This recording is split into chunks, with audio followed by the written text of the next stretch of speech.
Right, well, hopefully you're all with us because we've had another kerfuffle, haven't we?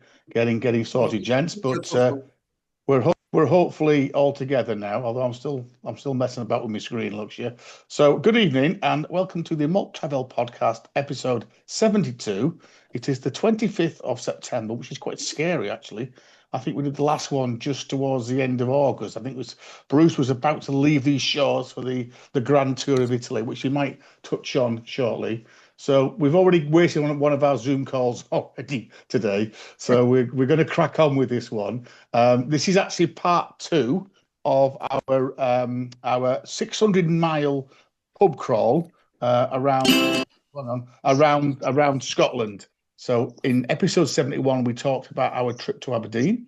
So in this one, we're going to focus on the middle bit, which was the land of marmalade and cow pies, I have said on the screen there. So good evening, gentlemen. How are we? How are we?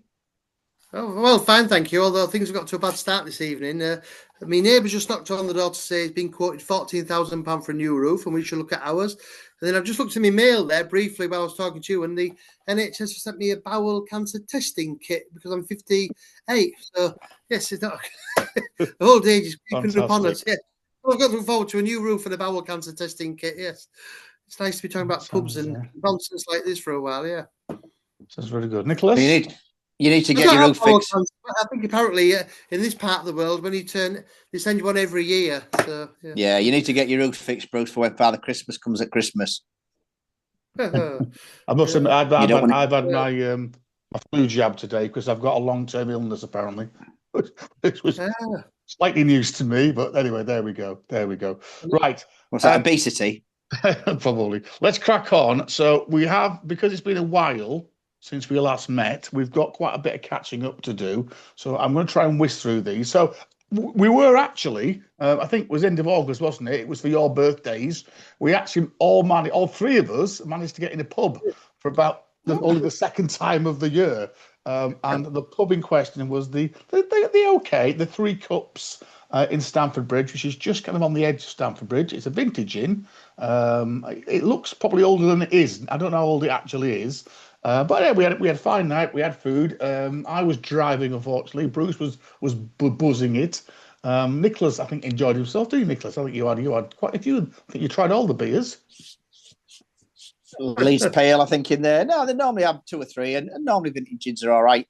And they give you a little bit of a discount if you're a camera card member. So, yeah, I mean, the food was better than some vintage gins. It's a chain pub at the end of the day, but it's all right. It's comfortable in there. Yeah, so it was quite nice, wasn't it, really? Yeah, and it's quite handy, Bruce. It's on the bus route, isn't it, from York? So I know you... Right outside, yes. Outside the door, very good.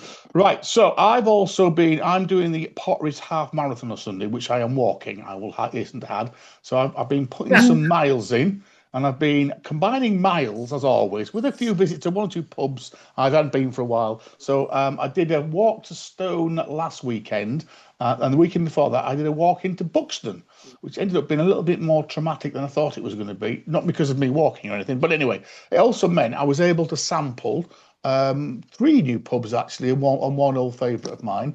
Quite like Buxton. It's a place that I don't know, for some reason the rest of my family don't particularly like it, so I only go occasionally. And it's obviously just over the border from Staffordshire in Derbyshire.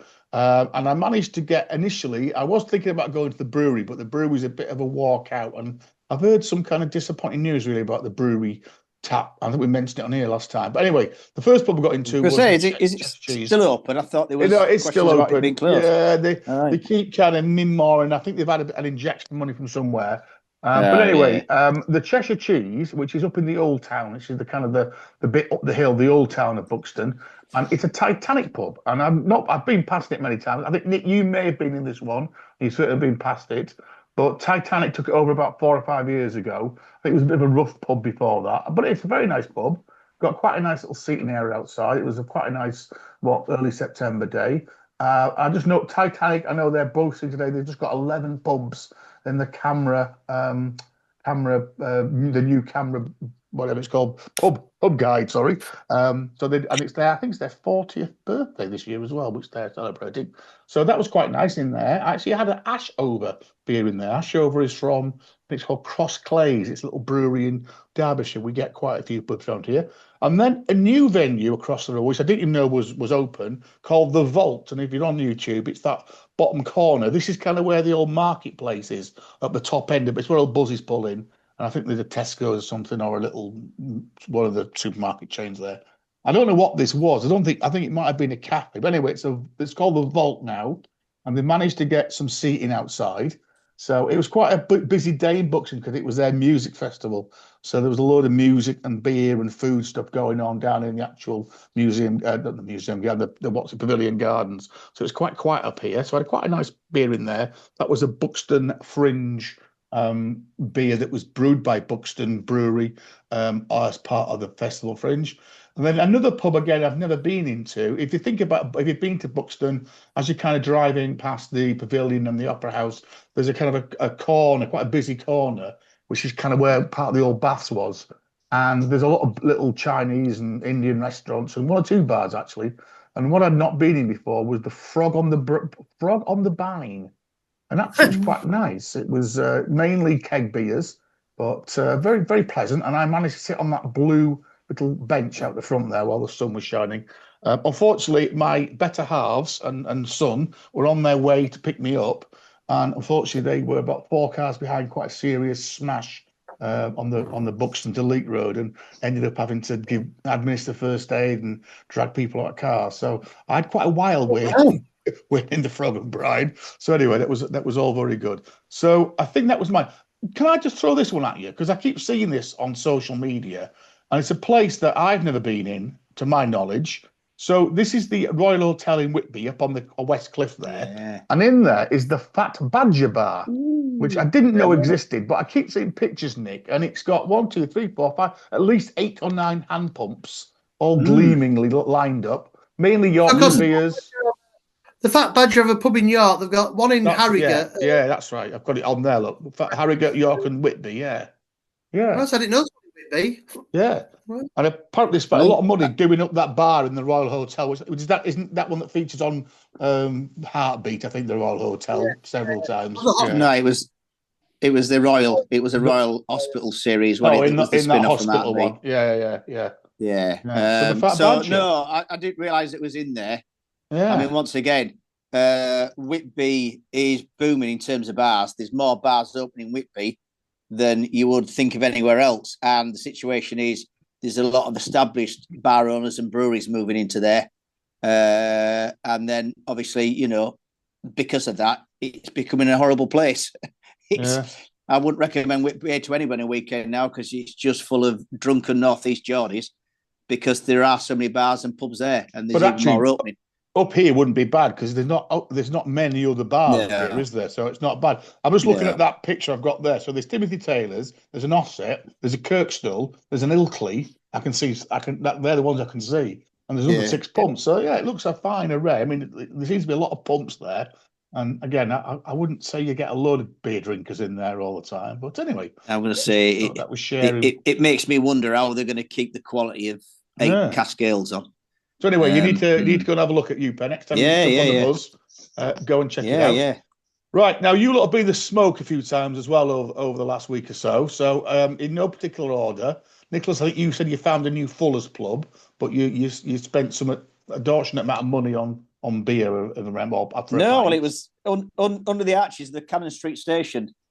So where Cannon Street Station is a bridge that goes across the Thames, just walked down there for whatever reason and spotted the sign on the wall pointing down to the river, and it's called the Bankers. So it's a Fuller's Pub. The pub itself is actually under the arches. So on a horrible day, you can actually sit inside. You can look down to the Thames that's under the railway bridge. But as it was such a lovely day, they've got a raised terraced area that's at the side of the pub, and it basically extends right the way up to the river. So I grabbed a pint of Red Fox, which is Fuller's autumnal ruby beer, and I thought it was expensive. I think I paid £6.20, but my most expensive beer in London, guess it where it was? to say that Humphrey has let go of his emporium in London and passed it on to his son. Well, it seems that his son now is hell-bent on charging as much as he can from once upon a time Sam Smith's pubs being one of the cheapest pubs to go to. So the most expensive pint he had in London over the 2 days was in the Crown, the little Sam Smith's pub. And that was for a pint of keg old brewery beer. And that cost me £6.50. Whereas I was in Fuller's pubs drinking £5.50. I got a free pint in a Green King by signing up to their app. And because it's cask ale week, they were offering, in fact, they're offering 25% off all cask beers on the production of a camera card until, I think, the middle of October. So if anybody goes in a Green King pub, once again, it's not surprising how many Green King pubs are in London now, but you're going to get 25% off. Plus, if you sign up to their app, you get a free pint of their Lazy Day, which I wouldn't probably rush back to have a pint of it. It was very, very sweet. It's the one they've been advertising on TV. It's a hazy IPA, but it was very, very sweet. I suspected that they must have put some mango or pineapple in it, but they reckon it's just from the hop and the malt that they're using. But no, it was sweet, but it was all right. It was nice for a free one. Right, and then Bruce, you've been investigating some old and new places. So you went to some place that was like an underground station, where at one point I think you were drinking out of teapots. It seemed very, very, and again, not very cheap. And then you managed to get yourself in the Devonshire for a tuck-up feed. We did, yeah. We had some friends in last Thursday. We went to see a show till the stars came out. It was quite disappointing.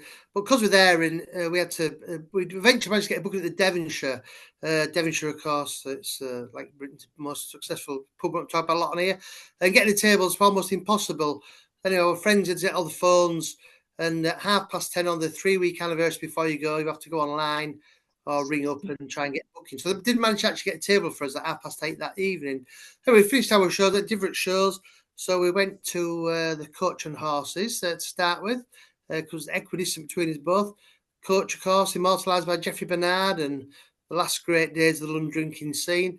You go in there, of course, it's untouched. You've got those stencils on there, theme coupe, double diamond scenes. And whilst the pub's untouched, obviously clientele are. But what was astonishing was it was a Thursday night in London. We see there a lot on a Thursday these days, and they say that Thursday night's new Friday night in London, that people go out from work afterwards because on a Friday night they go home. There must have been 400 people outside the Coach and Horses. Again, nice day, so they're not desks all day. Could get a seat quite easily, but a decent selection of beer, nice ambience.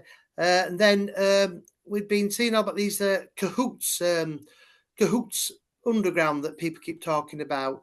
Anyway, apparently weekend you'd have to pay for the table, but just out of interest, we had a quick peep, and it was free to book a table. We didn't manage to get one. So we made our way now there. It's at Kingley Court, so it's on the edge of Soho there towards between Soho and Regent Street. And you have to say they've had quite a jolly good job of it, really. The entrance looks like a sort of a World War entrance to a tube station. When you go there, there's lots of old underground memorabilia. It's quite dark. It's quite dim. The atmosphere was great. The staff were great. What was disappointing, though, was the sort of price of the choice. Basically, it's a cocktail bar. Every cocktail was about £15, and the beer choices were quite shocking, really. A bottle of Madry was the cheapest option. It was £7, I think, for a bottle of Madry. So, yeah, quite ashamed of it. We paid £7 for a 330ml bottle of Madry. But I suppose it's experience. Funds at Deer Place, you were sat in quite a unique setting. They made a super job of stylising it all, really. And it was packed. It's very popular. The staff were lovely. But, yeah, one of those places to go see, have a drink, take some pictures, get out. I have to say the toilets were quite fantastic in terms of the corporate marriage and stuff like that. So from there, we were all moaning about our prices. In fact, as Nick mentioned, before the show, we were at the Haymarket, quite close to Trafalgar Square. So me and Christine had not gone there too soon. We popped into Shandos near Trafalgar Square. I had half a taddy lager, not a pint, because I knew my bladder's terrible. I had to sit through a theatre show, and it would disturb all the people outside of me, as usual. And Christine had a diet. It was £7.82 for half a lager and half a Diet Coke, which was absolutely shocking, really. But I say, so we left Cahoots before our trip to Devonshire, and as we were passing, we saw one of those Simmons bars. Now, Simmons bars, of course, have bars all over London. I've not heard about these, but I work with a colleague who's airline cabin crew, and he said they're very popular with airline cabin crews because it's always cheap beers. They get the happy hours get extended for like 2 or 3 hours. So you can go in there. They're all very small, very compact. But there's one in Soho, and it was £3 for a bottle of Staropramen. But there's some insane price on these cocktail teapots for the ladies. And Michael's got a picture, but you do actually get quite a large teapot full of any cocktail. I think about 12 quid. And unbelievably, on a Saturday, you can get two teapots full of cocktails for £12. So again, that was something different. Yeah, if you have to cheap beer on a budget, worth popping into really. And then so we managed to get a table at the Devonshire, probably Britain's most sought after table. I have to say, all hype is it? What is it going to be? There's so much hype about it. So many YouTube videos. What was it going to be like? And it was absolutely fantastic, really. I mean, you go there, you got a pint. They've got 2 restaurant floors there. Tables are packed in together, but it's got a very, very late 60s, sort of 70s ambience, white tablecloths, fantastic stellar service. And it was just wonderful, really. The lighting, the atmosphere, the ambience. And to the credit, what they do is, no matter what time you go, it could be Friday, Saturday, it operates a 3-course set menu as well. So, I mean, it's £29 for 3 courses, literally in the shadow of the neon at Piccadilly Circus. And for the quality of the food was absolutely superb. The service was exemplary. Again, the Guinness was great. The picture Michael's got there for watching YouTube is their set menu one that night was they had a skirt steak, but they said they were a bit short of that. So they also offered the Guinness suet and steak pudding, which was unbelievable. I mean, looks very similar to what Tim Martin serves, Brooks. Well, Or it didn't taste like a goblin. It Goblin taste one. like it. Yeah. I mean, that's a good point. I mean, There's actually, no other veg. some of those. All I can see is chips and a pudding. No vegetables. There was a side of carrots, bacon, and onions with it. It's just that you didn't eat the vegetables, then, Brooks. Right now, without sounding like Nicholas, we're not a food podcast because there's plenty of those around. Bruce, what was the Guinness like? Again, the Guinness was very good. I'd say the coach and horses, Guinness, I think it was a bit disappointing. He had 4 ale ales on, but again, I have to find being quite disappointing. And again, the Devonshire is very good. Not the best I've had. I have to say the best Guinness, I now firmly believe, the best Guinness in the country constantly is at Kennedy's in Altrincham. Again, I mean, I have to say, I think it's Devonshire. The first one was stunning. It's always very good, but if you go to Kennedy's, the Irish bar in Altrincham, who incidentally have opened an Irish shop now, full of imported Irish goods next to the bar. I think that's the best Guinness in this country. I mean, we went to Mulligan's. We were disappointed that day, weren't we, in Manchester, where people go miles for. It's all coming out the same barrels, bros.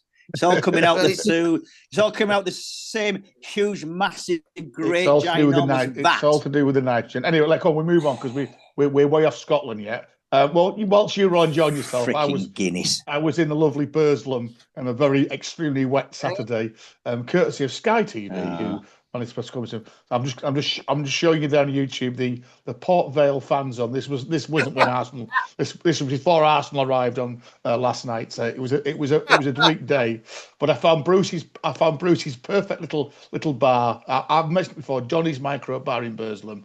A lovely little place, quite an eclectic place. You can sit with your beers. There's bookies. The bookies slips are there and the pens, and then there's all these little trinkets all around the wall. But I said to Bruce the other day, though, they're not. I mean, they had 5 real ales on, but they're not mad because they had a Madry pump in the middle. And guess what? Most people in there on the way to the football were drinking Madry. But I guess that's what you do to survive, and it was certainly buzzing. And then we've got loads to go. Bruce, we'll probably save your little Lindisfarne pub crawl because I think we might fit that into our Northumbria Newcastle leg of our trip. Oh, yeah. But I think you managed to. I think there's 2 pubs on Lindisfarne, so there was a 3. Can't remember the 2 or 3. 2, and you managed to tick those off. And equally, Bruce has also been on a little bit of a tour. Although there is Kennedy's there, he managed to get in. He also on his way to Italy. Also did a mini tour. I think he did a mini tour of Altrincham as well. But I think we're going to save that and roll that one up into Bruce's Italian Gazzetta, because I think by the sounds of it, you actually found some quite decent beer in Italy. and not just the beer and Yes, but some quite nice ones. Yeah. And then last one from me. I again, as always, it was my birthday, so I can often kind of whatever the word is, get the family to do what I want to do for once. So last Sunday we set off to Bakewell. We called in at Hassop Station, which is on the Monsell Trail, and to get warmed up with a very nice breakfast. Strongly recommend their breakfast if you're ever in that area. It's a little cafe shop kind of thing, and it's fantastic, really, with a Derbyshire oatcake, which are a little bit thicker than the Staffordshire oatcake. And then quick tour in, Nick, our little favourite pub in Bakewell, which is the Joiners Arms, which was a Joiners. Yeah. It's on the corner by the roundabout. I actually had a really lovely. That's a Beartown. As you see from the glass, Nomad. Beartown, yeah. And it was absolutely spot on. Yeah. And then went up to the brewery, which as always is expanding still. Every time I go, they seem to have taken over another unit. It was, what time was that? It was about probably 2:00 on quite a wet Sunday. And the tap room, which is huge, was absolutely rammed. I think we got about the last table in there. And I was treating myself because that was the last beer. So a pint of Jaipur cask. I think they had 4 Jaipurs on. Which looks all right, but the other two look like they've split. They were their keg beers. So one's a rattlesnake, and one was a Daymaker. So I just went to take a couple of ticks really to get those beers in. But they've lost their heads, haven't they? And it looks like they're splitting as well. Strongly recommend that you get to the tap. It's not cheap. Again, which is one of our gripes, isn't it, about the beers made next door? But there we go. A couple of quick beer newses, because again, I think this is quite interesting. Northern Monk are opening a new tap room in York, in what used to be the Mulberry Hall, which is down the what's it called down that street? Stonegate, isn't it? Is it Stonegate? Is that Little right, Stonegate. Little Stonegate. So Stonegate. Yeah. Little Stonegate. Yeah. I mean, there are quite a few. There's obviously Neil Starry. Used to be a vegetarian restaurant, didn't it, Bruce? Before they moved in. Yeah, and it was Gusto at one point, and it's been Forage, it's been everything, Forage, that's right, yeah. Well, a very saturated market in York now for beer, and to be honest, to me, it's a 3-day trade now. I mean, I was in town, you go on Monday, Tuesday night, it's insane how quiet it is. The money they must make on a Saturday. So was London. Yeah. And the other news, which again is again, I'm getting a bit sick of these because it's not really right. But all the papers had in this week. Greggs are opening their first pub with beers on draft, and apparently this is going to be in Newcastle Phoenix, which is their department store up there. But it's only a temporary. Apparently they've created a bar, the Golden Flake Tavern, which will sell Greggs products, and there will be some beers as well. So I think, Bruce, again, we're going to send you off next time you go up the Toon. You're going to seek out the Golden Flake Tavern and give us a review, because it must be there'll be half a lager. It could be as soon as Saturday, because I have to go to Sunderland on Saturday evening. So I might pop up, try and check it out on Saturday. But again, when you read the small print, it says it's only a pop-up. It won't be there particularly long, but we will see. Right. So back to our adventure. So making use of one of us works for a national rail company, which means that now and then is able to procure some good tickets for us all. Our annual jamboree, we decided we'd try and do one of the biggest pub crawls in the UK.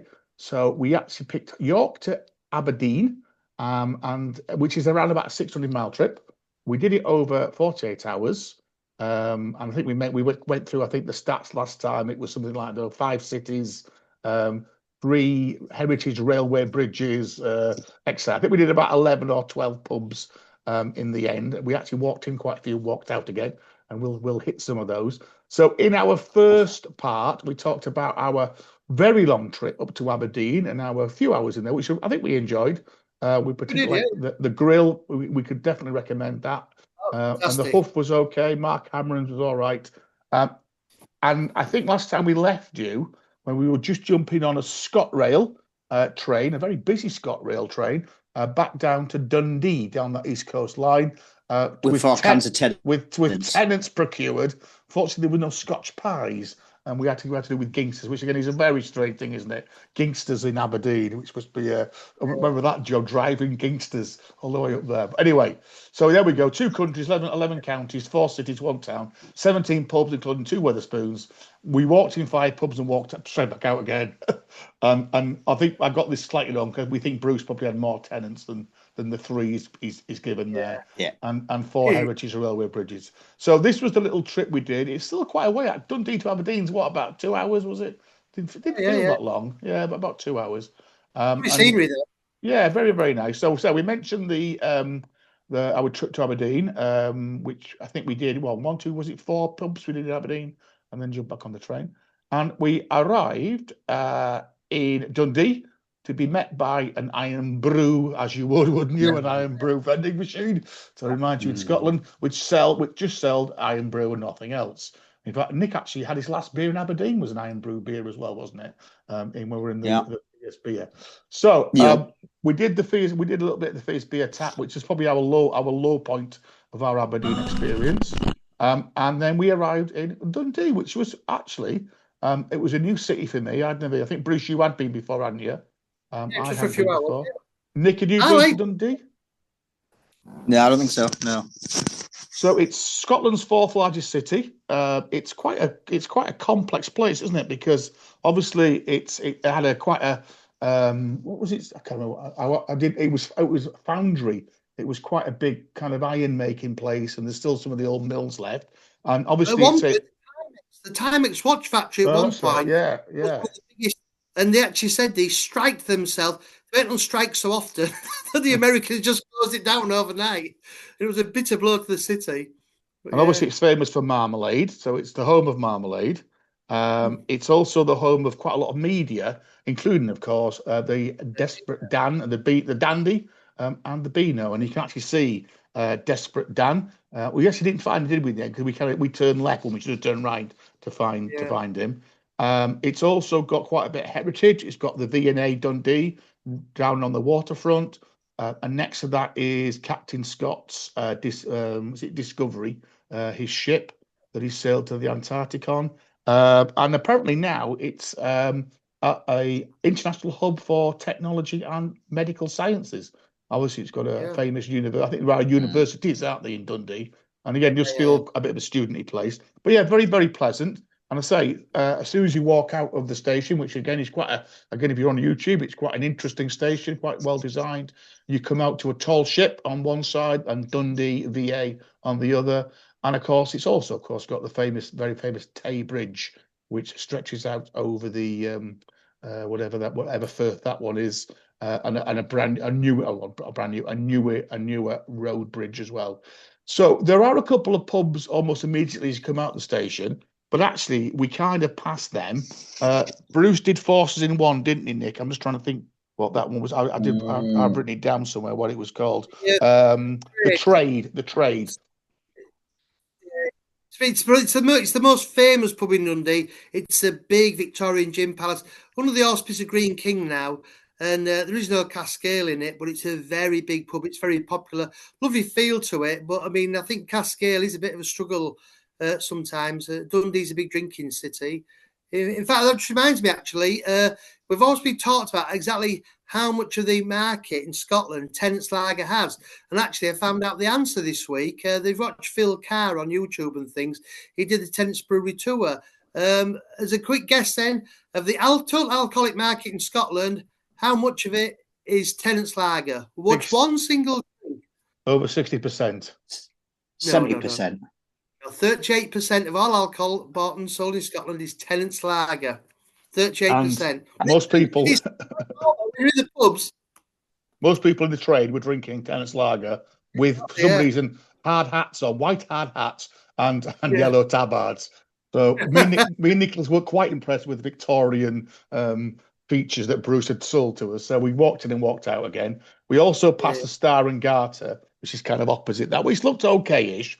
But we had our eyes on a bit more of a kind of a proper boozer. So we had to wander a fair way up the hill, probably about 15 minutes, into the edge of Studentville and the Phoenix, which was, I think, worth finding, wasn't it? 150 years old, pretty rammed for a Friday Friday kind of late afternoon. Well, it was just that time of day, wasn't it? People finishing work, and obviously they were on the way out the city to the homes, and it was the place to go. Plus, you've got a bit of student developers there as well, so you've got students who'll drink at all different times of day and night, and So again, if you're on YouTube, you can see there the Phoenix on the outside, and then the two pictures on the right are inside. I would say probably an older, although we were on Studentville, it was quite an old clientele that were in there, but very well natured. We managed to get a table just inside that window.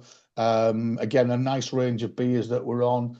Again, this bar's got quite an interesting bar gantry, but apparently the bar gantry is actually from a pub in Cardiff that was demolished, and they managed to save the bar gantry. Some nice chairs, weren't they? You can see that again if you're in the picture there. Some quite nice chairs. Quite an eclectic mix, wasn't it, in there? It was fairly spit and sawdust, really, wasn't it? And whilst there were some features, they didn't really, they were kind of, tucked away. But yeah, it definitely worth a visit. And I say, I think we all had a different beer in there, and it was certainly on top form. And then it was slightly further up the hill. We kind of went past university. Supposed to be frequented by Stephen Fry, that one, because he is the Chancellor of Dundee University. He was, and that was one of his favourite haunts, as it were. Yeah, and as you gain that height, it does mean you get quite a nice view, as you can see there on YouTube, over the Tay estuary. Another pub that was potentially on our list was the George Orwell, but again, that's another pub that we walked into and walked straight back out again. We then found the world's smallest bandstand, and again, if you are on YouTube, you can see Nicholas leaning on it, which was very, very small. And then we actually ended up in the Speedwell bar, and that's interesting. When before we got into Dundee, we actually did rush to the hotel and drop our bags and stuff off, and then came back into the town. And he was the taxi driver was telling us, locally they call this meanies. Apparently the landlady Meanie had it for a long, long time, and I think he said to us, she ruled with an iron fist. So that was all very good, and this was a great bar, wasn't it? Apparently it's one of the best Edwardian bars still in Scotland. Again, it was rammed, wasn't it? Interesting. There was like two bars, and you can see on that picture there where Nicky's in the queue there. But actually, there was a wall. There was I remember right. There was a wooden wall, wasn't there? So you couldn't get to that side of the bar. There was like a divide. Partition. It wasn't a room divide. It was like a partition. Yeah, and there were some of these etch screens. Apparently, a fantastic anaglypta ceiling in bright red. 100 whiskies. Again, an interesting set of toilets. And then actually we found, didn't we, to the left of where all these people were two actually the back room was busy, but the front room was quite quiet. Having stood at the bar kind of shoulder to shoulder, we then realised there was a little room you could go in, and it was very nice. But it was great in there, wasn't it? Really nice. Again, good vibe, Friday night vibe. Yeah, really, really nice. So that was Dundee. So we kind of then realised we had to get back to Broughty Ferry, because that is where we were staying. So we got back to Broughty Ferry, and again, I think it's a pleasant place. So Broughty Ferry is like a suburb, isn't it, of Dundee, really, although it's a separate entity in itself. And again, if you're on YouTube, you can see Dundee in the background there, and you can see the road bridge at the front, and then the railway bridges to the back. And having dropped our gear off, we then headed back into quite a busy town, actually. It's a fun little place, isn't it? It's kind of two-street town. We managed to stop Bruce going into the famous ice cream parlour, which dominates the high street.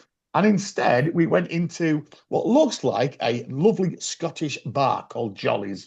But actually, it's a Wetherspoons in disguise. And when you kind of go on the back, you start to see the coloured chairs. Again, if you're on YouTube there. This was one of the most bizarre Wetherspoons I've ever been in. It was strange. Well, it was almost in two halves, two very distinct bars. And quite different clientele. A massive long bar, wasn't it? A huge bar, but nobody at the bar. Everybody was kind of sat down, and the bar was actually deserted. There was glasses everywhere. Yeah, very poor choice on the bar. And, no, it was. I think Wetherspoons have a few. I mean, down here in England, obviously, you look at some of the ones. For example, in Rochdale, the choice of beers, the quality is astonishing. But they seem to have some quality issues up in Scotland. Even the housekeeping issues. And this was the dearest beer I bought this year because I had to chuck it in a plant pot. So anyway, The best thing is it. they had a big statue or sculpture of Dennis the Menace inside, yeah. and that was probably the best thing about it. And then wasn't there a huge picture behind the bar of a lion or something random? I remember there being a massive kind of. Anyway, because I actually did some live recording here, so I'm just going to play. I don't. The lads have heard this, so I'm just let me play this. This was our kind of there and then at the time. Right, so we are currently in the Jolly's Hotel, which is the Wetherspoons in Broughty Ferry. Bruce is not very impressed. Nicholas and I are drinking Bellave and 80 shilling. Bruce is sticking to his, which he has been for the last bit now, the Tennant. So we've had a slightly flustered last hour or so, in that we got to Dundee, we had a couple of nice little dips into some nice pubs in Dundee, and then we got a little bit stranded, having marched up the hill, as the Duke of York did, following Nicholas at a fair pace. And I say, anyway, we're all sorted out. We did find a really great pub, the Speedwell Tavern, which I think used to be a former brewery, which we'll talk more about in the podcast. But I say we're just about getting ready now to go and have some food in the ship in Broughty Ferry. Bruce, just a little reflection on the day so far. Aberdeen, I really liked the city. I really loved the grill. I thought it was a fantastic pub. Markham was a Green King, but the slug was amazing. The grill was absolutely fantastic, full of character, astonishing beer selection, oozy. I mean, it must be fantastic there when it's dark at night. Malt of the month for only £3. You can't argue with that at all, can you? And then went to Fierce Bar, which is another just identical craft bar. Took over an empty shop, liked a bit of spirit, very expensive. But Aberdeen itself, I just liked a bit of local identity. Probably in the suburbs with bakers, butchers. Other people were dead friendly. And Dundee, I really liked the people are friendly in Dundee. I love the Phoenix Bar. Speedwell was absolutely fantastic as well. Bit of a mistake on our part, start at Broughty Ferry. A bit like going to visit London and staying out in South Harlesden or somewhere. We wasted hours. And looking forward to my dinner. But no, I've really enjoyed my day. But I say, Aberdeen thought architecture great. But Dundee really liked. The two cities much preferred Dundee. So we once said that the actual Premier Inn is very nice. It's got a co-op across the road which Bruce has already used. There's a kebab shop across the road and a Green King pub next to it as well. So what more could you have? It is slightly on the edge on the outer ring road of kind of Dundee, but all good. Yep. So as Bruce says, we are 14 hours in to the Malt Travel Big Beano. Nicholas, Bruce has summed up. He thinks. Well, he's not quite happy about this place, but that's bad really. His drinking tenants, I was surprised he didn't go for a pint of Guinness, and it could have probably been the best pint of Guinness of all year. Nothing pretty clean here either, but never mind. So I said we're 14 hours in. We're probably in about, I don't know, pint number 6, possibly. No, but I think a bit higher than that. Yeah, we've had a few halves, haven't we? This isn't great, is it? This is No, this was very. But this is around. I think this round cost us like £5, and we've had 3 pints, so we can't really complain. We're hoping that the quality of this ship will be a little bit more. We've had an interesting drive down with the taxi driver, Nicholas, and the taxi driver. We talked about Skoda cars. The driver said he didn't know who owned the pub, he just knew where the names were. So Broughty Ferry looks quite nice. Again, it's like the typical this northeast town. Quite nice little quaint streets, but with the sea at the end of each road. So we will adventure a little bit more out of that together. So we've had we've ticked off Aberdeen, we've ticked off Dundee, we're now in Broughty Ferry. The plan is we're going to have a few more beers around the town tonight, and then tomorrow we head into Edinburgh. So we better leave it there because we're going to run out of time in a minute. So hopefully that's whetted your appetite, because in part 3 we're going to tell you about 2 fantastic pubs that we found in Broughty Ferry, and then we'll talk about the last bit of our journey, which was Edinburgh and Newcastle upon Tyne. So that'll be in part 3. So I hope you've enjoyed this brief sojourn back to our 6 mile pub crawl. Quick Scottish food fact. We've already done the tenants. How many of these did they sell in a week? Is it 7 million. Is it 7 million? In a week? 7 million in a week. You read the back of a Tunnet's caramel